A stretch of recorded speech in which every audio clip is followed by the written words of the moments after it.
Víctor, gracias por recibirnos. Como gremio de la industria, queríamos charlar con vos porque la otra vez salieron informes bastante preocupantes y año tras año que logramos tener una charla contigo, nos hablas de la caída de la construcción y demás, y los números últimos hablan de casi un 30% de la caída de la construcción, de casi 1000 empresas cerradas en los últimos 15 meses, pymes. ¿Cómo lo ves vos? ¿Qué análisis haces de la actividad y de la industria en general? Sí, bueno, lo que podríamos denominar, primero agradecerles también a ustedes esta posibilidad, lo que podríamos denominar la actividad privada ha tenido una caída muy fuerte en muchos sectores, que también lo agrava la apertura de las importaciones, que también ha destruido un sector importante del empleo y del trabajo, ¿no es cierto? La cuestión, los números oficiales que están indicando que han cerrado 16.000 pymes, 16.000 empresas, de las cuales 2.500 pertenecen a la industria de la construcción. Esto también viene aparejado por el tema del cierre de la obra pública, el cierre de los programas de vivienda, el cierre del Procrear, con hasta ha habido como estafas, porque gente que estaba pagando le han sacado la posibilidad de acceder a su vivienda. Hay más de 106.000 viviendas paralizadas, 17.000 viviendas terminadas que no se entregaron, sometiendo con un déficit habitacional de más de 4 millones de viviendas en la Argentina, ¿no es cierto? Que seguramente esos números son más altos porque estos son los números oficiales. En este cuadro, la construcción ha tenido un sostenimiento hoy con un índice de caída también de la actividad privada, los proyectos inmobiliarios privados, que estos están ligados muy fuertemente a la precarización laboral. O sea que la situación de los trabajadores de la actividad privada, ya sin contar los 180.000 que se perdieron en la construcción, ya se habla de más de 250.000 de toda la actividad privada. Por eso se empieza a mover el número de la desocupación y empieza la desocupación a ser una cuestión muy problemática para muchísimos trabajadores y trabajadoras. Porque el tema es que hoy quedarse sin trabajo realmente en la vida familiar es una tragedia. Se habla de casi 100.000 puestos de trabajo menos y más también, porque si decís que son oficiales, no, estamos hablando de mucho más. Claro. Estamos hablando de mucho más. Y perdón, y con el 70% de los trabajadores registrados bajo los índices de pobreza. Ni hablar de los que no están registrados, los que están precarizados, los que están en negro, los que se los trabaja como monotributista o cooperativista. Todo eso está bajo el índice de pobreza. Lo que indica también es que el ajuste realizado por el gobierno, si bien se muestra que en la macroeconomía los números cerrarían en alguna medida, con grandes déficits y con muchas cosas muy traídas de los pelos, en el día a día de todos nosotros esto va teniendo una gravedad cada vez más profunda. ¿Qué relación tiene esto que estás diciendo o que estamos hablando ahora con una reforma laboral que vos decís que ya se viene implementando hace muchos años y con el Consejo de Mayo tardío que llamó el gobierno el otro día, que incluyó a algún sindicalista y a empresas y a algunos sectores del poder económico? Sí, el tema de la precarización laboral en la industria de la construcción está instalado del año 67. que es que primeramente era la ley 17258 por una dictadura y después reafirmada por la 22250, que fue otra dictadura, que es la precarización. Para ser más claro, porque esto le puede servir a todos los trabajadores, que los dirigentes, hablando de los trabajadores registrados, acuerden el fondo de cese laboral. El cese laboral. Claro. El fondo de cese laboral en la industria de la construcción significa 40% menos que la indemnización de cualquier sector. Segundo, el fondo de cese laboral significa que cobra lo mismo el trabajador si lo despiden que si renuncia. El fondo de cese laboral es un fondo que en el caso de la industria de la construcción se transformó en un negocio entre la UOCRA y la Cámara Argentina de la Construcción, con un invento que se llama IERIC, que tienen el monopolio de la tarjeta que anteriormente fue la libreta de fondo de desempleo, que también hacen inspección en las obras, le sacan plata a las empresas, que en definitiva le sacan plata a los trabajadores. Bueno, esto ahora está más sofisticado, porque antes de las elecciones, ya había ganado las elecciones Milei, hubo una reunión del secretario general de la UOCRA con Milei, donde le expuso los beneficios del fondo de cese laboral para el sector empresario, como corresponde para un dirigente que trabaja para el sector empresario y para el gobierno, para todos los gobiernos. Ahora está más sofisticado. Fíjense en ustedes que hace pocos días la Comisión Nacional de Valores, que es quien regula el sistema financiero, uno de los que regula o controla, aprobó el sistema de fondo de cese laboral. ¿Esto qué significa? Significa que ese aporte que va a hacer el trabajador sobre su propio despido o renuncia va a ser utilizado por una comisión, administrado por una comisión, que va a poder intervenir en el mundo financiero. Nosotros le llamamos la timba financiera, es la fábrica de plata que deja plata, que es lo que ha crecido en la Argentina y en muchos lugares del mundo, ¿no es cierto? El sistema financiero anulando el sistema productivo, los puestos de trabajo, deteriorando la calidad de vida de los trabajadores y las trabajadoras. Con lo cual, esto es una alerta para todas las trabajadoras y trabajadores que los quieran meter dentro de este fondo de cese laboral. No va a existir más la indemnización a quienes acuerden esto. Y esto, ligado a la que vos me preguntabas del Consejo de Mayo, que en realidad el Consejo de Mayo se llama, yo le digo, es un chupetín de cemento, ni de plástico, es de cemento, porque con los números en el Congreso lo van a sacar por el Congreso. Tiene dos aspectos fundamentales. Esto.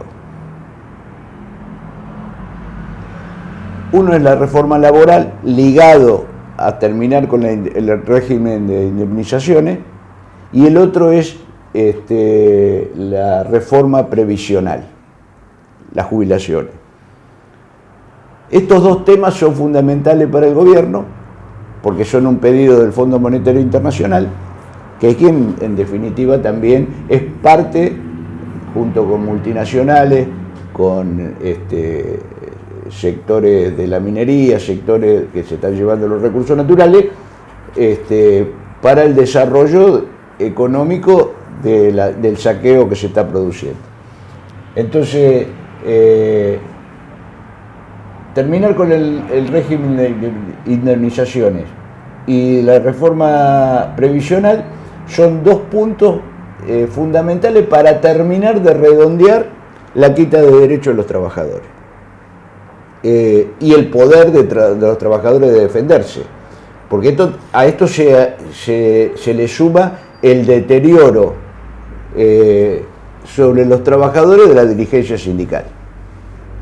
que no digo todos, pero una parte importante ha traicionado a los trabajadores.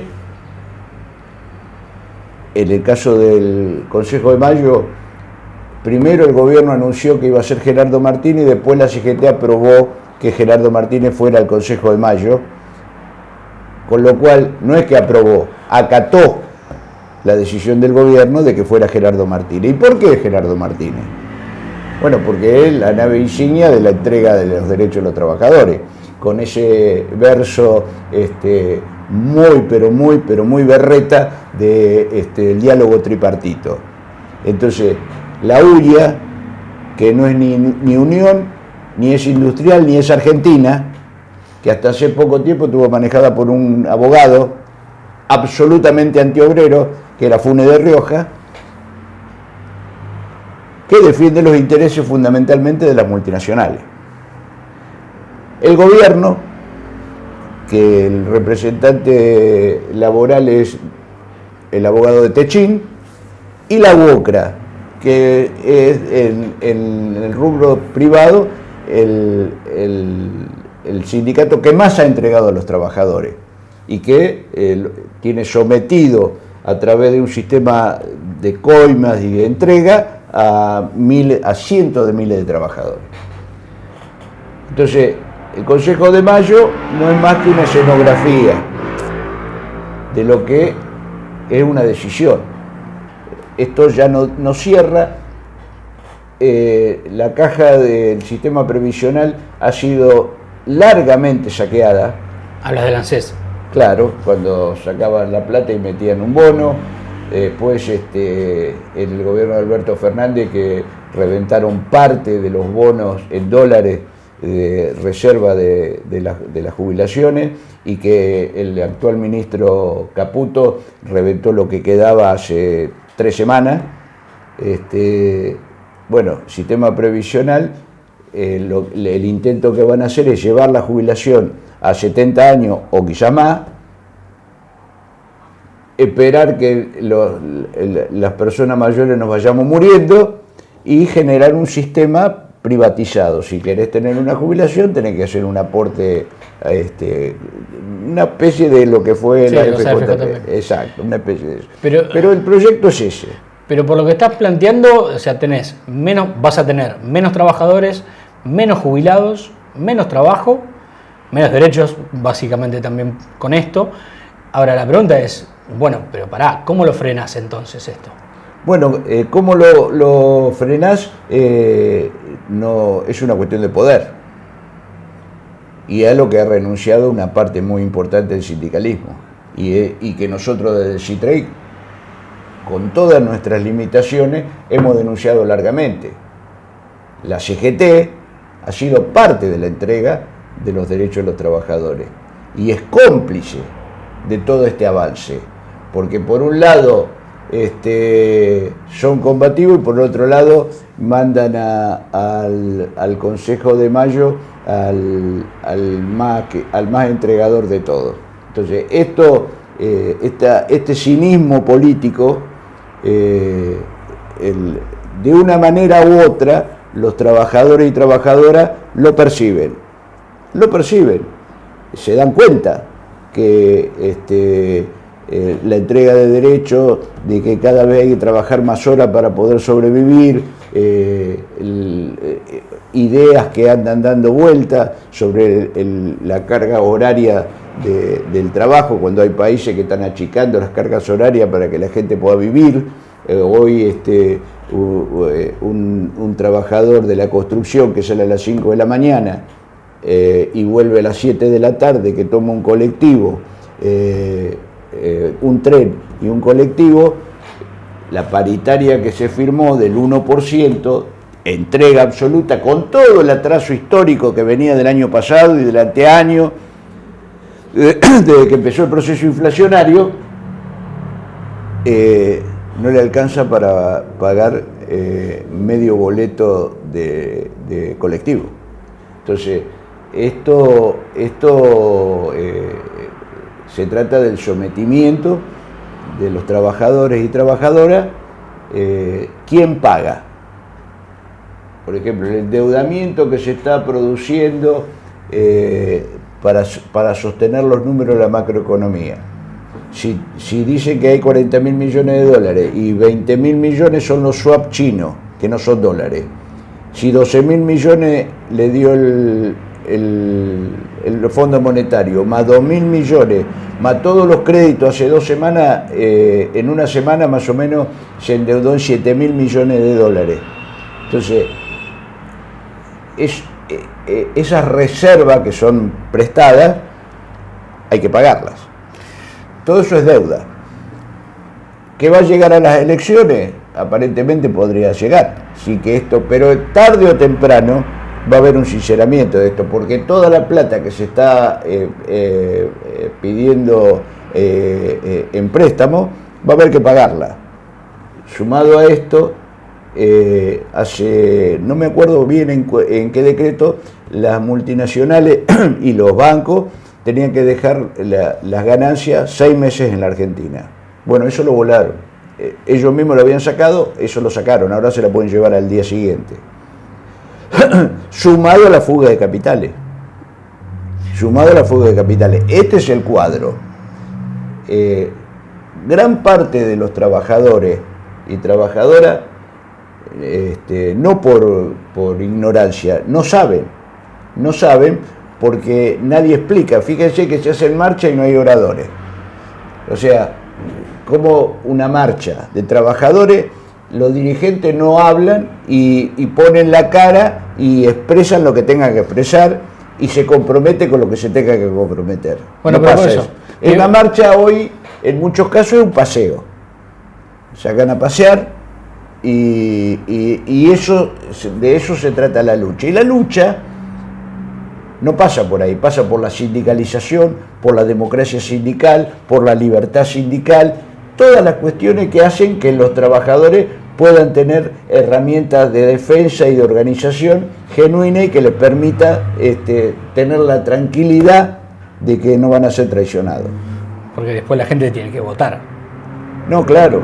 Y la gente no sabe nada de esto. No sabe, y precisamente y las nuevas generaciones, en el caso de la industria de la construcción, menos, porque no solo de la construcción, digamos, en general. Sí, bueno, pero nosotros podemos hablar de esto. Nosotros tenemos una gran parte de compañeros que ingresan a la construcción que no saben leer ni escribir.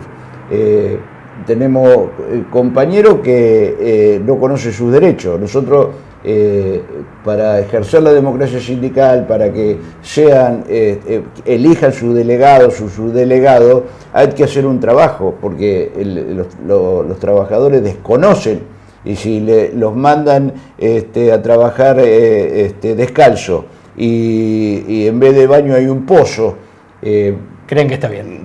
Creen que eso es lo normal. Entonces, y el pago en negro, y los despidos, vos mañana no vengás, y todas los atropellos que hay sobre el trabajador y la trabajadora son parte también de un desconocimiento y de una complicidad. Porque acá, lo digo siempre yo, el gobierno, Milei hizo una campaña con una motosierra, en una camioneta, me acuerdo la foto. Sí. Bueno, en un programa de televisión dijo esto sale, y ganó las elecciones. El problema está en quienes dicen que se oponen a esto, pero que no se oponen. Fueron de gira a la OIT en manada. Bueno, ¿qué resolvieron para los trabajadores argentinos? La denuncia a un organismo que depende fundamentalmente de los Estados Unidos. ¿Qué modificó? Ahí fue la UIA, Gerardo Martínez, que es el canciller de la CGT, y muchos sectores más. Bueno, ¿cuáles fueron las resoluciones? ¿En qué se modificó la organización y la defensa de los trabajadores? Una pregunta que yo le hago a mis compañeros y a mis compañeras. ¿En qué se modificó? ¿Para qué sirve eso? Si cuando los trabajadores tienen que elegir, hay lista única. Y cuando gran parte de la dirigencia sindical en esta catástrofe laboral está viendo si pueden colar en las listas electorales. No solo los dirigentes sindicales que quieren colar, parte de la izquierda también está en esa jugada, en ver si son diputados, concejales, no sé qué. O sea, y el problema, todo esto, capaz que no lo saben perfectamente los trabajadores, no lo conocen perfectamente, pero lo intuyen. Y por eso repudian en su manera. Nosotros lo vivimos porque ponemos la urna en las obras. Lo que no lo dicen cuando se pone la urna. En el próximo encuentro hablamos de las elecciones, ¿te parece? Sí, y decir que hay que sindicalizarse. Nosotros en el marco de la CTA autónoma estamos planteando la sindicalización masiva, la afiliación a la CTA autónoma y la afiliación masiva para sindicalizar, para organizar a los trabajadores, a los 8 millones de trabajadores que están precarizados, tienen que sindicalizarse, ejercer la democracia sindical, la defensa de sus derechos. No puede ser que un trabajador, el patrón le diga, vos mañana no vengás, y no viene, y los acosos laborales y todo lo que está pasando, nosotros creemos que está basado en la organización y la defensa de los trabajadores. Gracias, Víctor. Gracias a ustedes.